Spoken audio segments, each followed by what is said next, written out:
नमस्कार। आज का हमारा वीडियो कक्षा 8 के लिए है। कक्षा 8 में हम लोग हिंदी ग्रामर के क्षेत्र में ग्रामर पढ़ रहे थे और पिछला चैप्टर जो वचन समाप्त हो गया था, नया चैप्टर कारक शुरू हुआ था। कारक में हम लोगों ने इसके पहले वाले वीडियो में कारक के बारे में जाना था और कारक कितने प्रकार के होते हैं, उनकी विभक्तियाँ क्या होती हैं, उन विभक्तियों को कैसे प्रयोग किया जाता है, इसको भी हम लोग एक एक कारक के साथ देखते चलेंगे। पिछले वीडियो में हम लोगों ने कर्ता कारक को देखा था। कर्ता कारक और कर्ता कारक की विभक्ति ने का प्रयोग कहाँ, कब, और कैसे करते हैं, ये मैंने आपको बताया था। कर्ता कारक की विभक्ति ने का प्रयोग सिर्फ और सिर्फ भूतकाल में किया जाता है। अगर भूतकाल का वाक्य है तभी कर्ता कारक की विभक्ति ने का प्रयोग होता है, अन्यथा वर्तमान काल और भविष्यत काल में कर्ता कारक की विभक्ति ने का प्रयोग नहीं किया जाता। आज हम दूसरा कारक पढ़ेंगे, कर्म कारक। चलिए,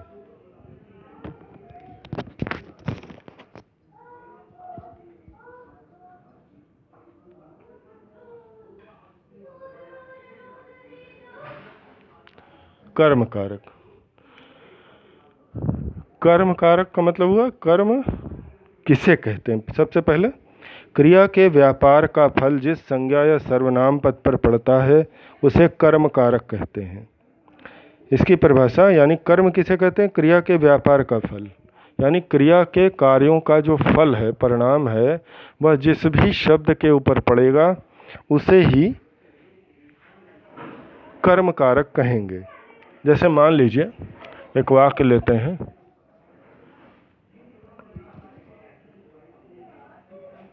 बच्चे खेलते हैं। इस वाक्य में कर्म क्या है? सबसे पहले कर्ता खोजते हैं। कर्ता है बच्चे। क्रिया क्या है? क्रिया है खेलना।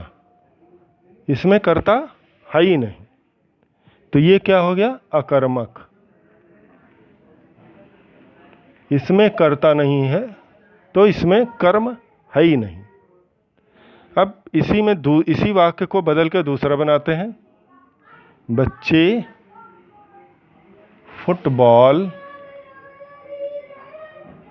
खेलते हैं। अब बच्चे फुटबॉल खेलते हैं, ये एक नया वाक्य है। बच्चे हो गया कर्ता, फुटबॉल हो गया कर्म और खेलना हो गया क्रिया। अब यहाँ पर कर्म प्राप्त हुआ तो ये क्या कहलाएगा?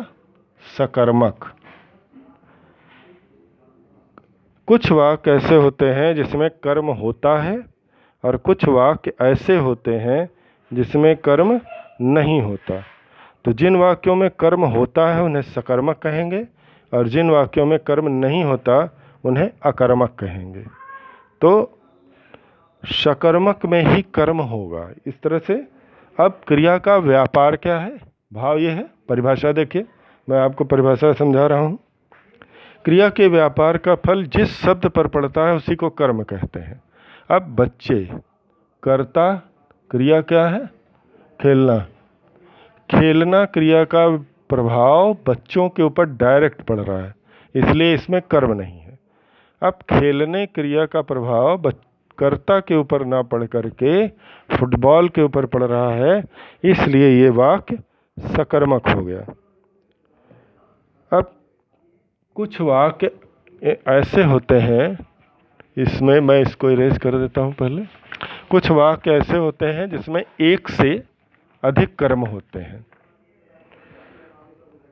अब एक से अधिक कर्म वाले, जैसे मान लेते हैं एक वाक्य मैं लिखता हूँ, उससे हम लोग समझेंगे।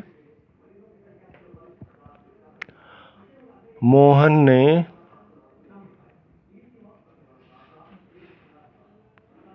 सुरेश को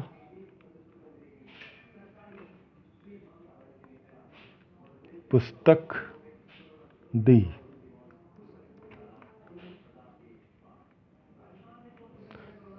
यहाँ पर कर्ता कौन है? मोहन। मोहन ने सुरेश को पुस्तक दी। कर्ता हो गया मोहन। ये क्या है? कर्ता कारक की विभक्ति ने।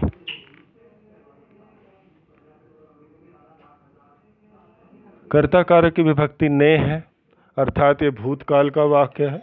जैसा मैंने आपको पहले ही कहा है, इसमें दो कर्म हैं। पहला कर्म है सुरेश और दूसरा कर्म है पुस्तक। पहला कर्म हुआ सुरेश, दूसरा कर्म हुआ पुस्तक। अब ये दोनों ही कर्म हैं। जब दो कर्म होते हैं तो उसमें एक कर्म गौण होता है, गौण कर्म, और दूसरा कर्म होता है मुख्य कर्म। अब गौण कर्म कौन सा होगा और मुख्य कर्म कौन सा होगा, ये इसमें पहचानना पड़ेगा।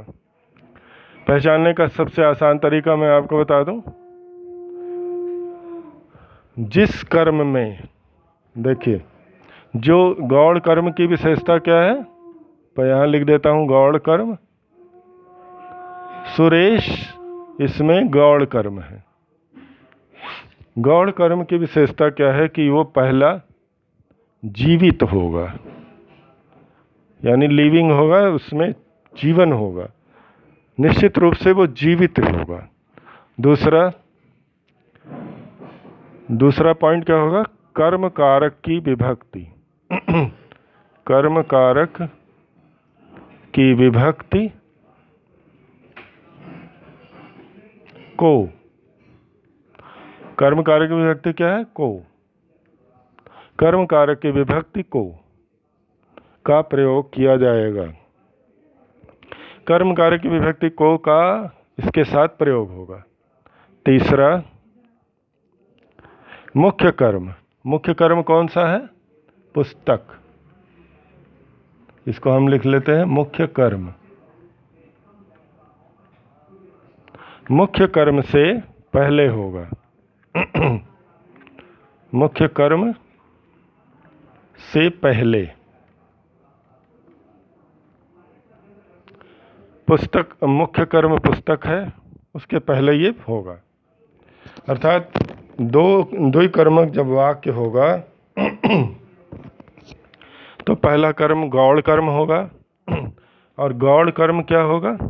जीवित होगा, और कर्म कारक की विभक्ति को का प्रयोग उसके साथ किया जाएगा, और मुख्य कर्म से पहले लिखा जाएगा। ये आपके गौण कर्म की विशेषता होगी। अब मुख्य कर्म की विशेषता क्या होगी, इसको देखते हैं।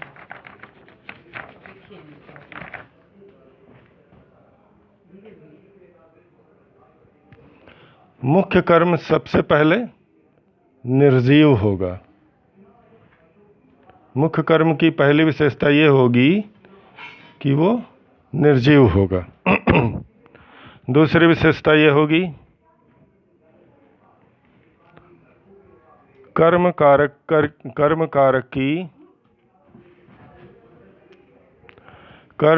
की विभक्ति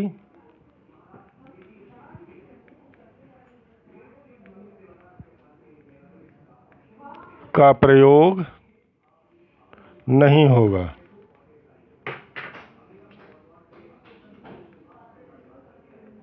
और तीसरा पॉइंट ये होगा, क्रिया से पहले ही होगा। यानी मुख्य कर्म निर्जीव होगा, निश्चित रूप से कर्म कारक की विभक्ति का प्रयोग उसके साथ नहीं होगा, निश्चित रूप से, और क्रिया से पहले ही इसका प्रयोग किया जाएगा। ये है आपके मुख्य कर्म और गौण कर्म। यानी जब द्विकर्मक वाक्य होगा तो वहाँ पर इस तरह से इसको पहचानेंगे। सबसे पहले कर्ता अलग कर देंगे। कर्ता अलग कर देने के बाद जिस भी शब्द के साथ कर्म कारक की विभक्ति लगी होगी उस शब्द को ही क्या मान लेंगे कि ये गौण कर्म है। जैसे यहाँ पर सुरेश गौण कर्म है। उसके बाद गौण कर्म और कर्म कारक की विभक्ति के बाद जो कर्म होगा वही कर्म आपका मुख्य कर्म होगा। जैसे यहाँ पर पुस्तक है। अब तीसरा पॉइंट क्या होगा? मुख्य कर्म से पहले ही गौण कर्म प्रयोग किया जाएगा। फिर मुख्य कर्म निर्जीव होगा, पहली विशेषता। दूसरा, कर्म कारक की विभक्ति का प्रयोग मुख्य कर्म के साथ नहीं होगा। उसके बाद क्रिया से पहले ही होगा। जब भी लिखा जाएगा क्रिया से पहले लिखा जाएगा। तो ये हो जाएगा आपका गौण कर्म और मुख्य कर्म, इसको पहचानने का। और कर्म कारक की विभक्ति को, ये आपको याद करना है। सारी विभक्तियां आपको याद करना है। अब देखिए, तीसरे हमने लिखा था आपको एक ही कर्म कई बार आते हैं। अब जैसे शिकारी ने शेर को देखा, शिकारी ने शेर को देखा, यहाँ पर को की ने का प्रयोग हो रहा है, यानी भूतकाल का ही प्रयोग हो रहा है। उसके बाद अगला है करण कारक। अब हम लोग अगला कारक देखते हैं, करण कारक।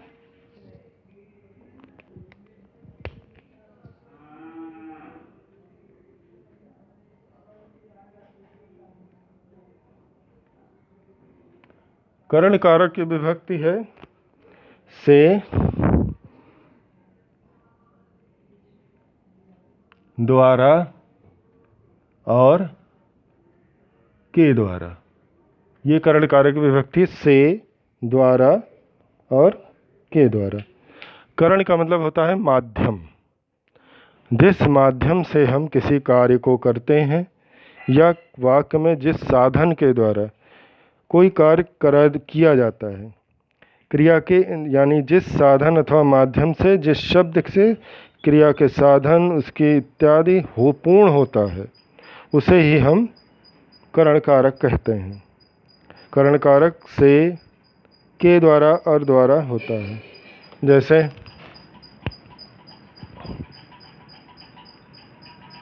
बच्चे पेन से लिख रहे हैं। वाक्य है बच्चे पेन से लिख रहे हैं। यहाँ पर कर्ता कौन है? बच्चे। क्रिया है लिख रहे हैं, ये क्रिया है। लिख धातु है, रहे हैं सहायक क्रिया। यहाँ पर करण कारक की विभक्ति का प्रयोग हुआ है से। पेन, माध्यम क्या है? माध्यम है पेन। इस तरह से करण कारक की विभक्ति का प्रयोग इस तरह हो जाता है। अब जैसे मान लीजिए पेन से लिख रहे हैं, बच्चे ब्रश के द्वारा या रंग के द्वारा चित्र बनाते हैं, पेंसिल के द्वारा, यानी कि किसी भी तरह से हमें माध्यम का पता चलना चाहिए। तो करण कारक की विभक्ति होती है। जैसे डंडे के द्वारा कुत्ते को मारो, के द्वारा। यहाँ पर कार्य यानी मारे जाने का जो कार्य हो रहा है, किसके द्वारा हो रहा है? डंडे के द्वारा। तो के द्वारा, द्वारा, से। इस तरह से जितने भी शब्द आपको मिलेंगे वो सारे के सारे क्या होंगे? करण कारक। यानी कि माध्यम खोजना है, माध्यम कौन है, कर्ता किसके माध्यम से कोई कार्य पूर्ण कर रहा है।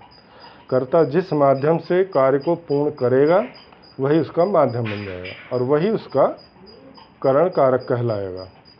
इस तरह से कर्म कारक, करण कारक, दो कारक पूरे हो गए। अब दोनों कारकों से संबंधित प्रश्नों को मैं आपको दूंगा। मैं आपको एक बार फिर से याद दिला देना चाहता हूं कि सभी लोग वीडियो देखने के बाद YouTube मैसेज बॉक्स में अपना नाम, सेक्शन और क्लास ज़रूर लिख दें। इससे मैं आपकी अटेंडेंस लगा दूंगा। पर डे मैं आपका लगा देता हूं। अगर आप ऐसा नहीं करते हैं तो ये माना जाएगा कि आप पढ़ाई नहीं कर रहे हैं। और जितने जितने भी प्रश्न दिए जा रहे हैं वो स्कूल खुलने के बाद तुरंत देखा जाएगा, इसलिए आप सारे प्रश्न करें। अगले कारक हम अगले वीडियो में देखेंगे।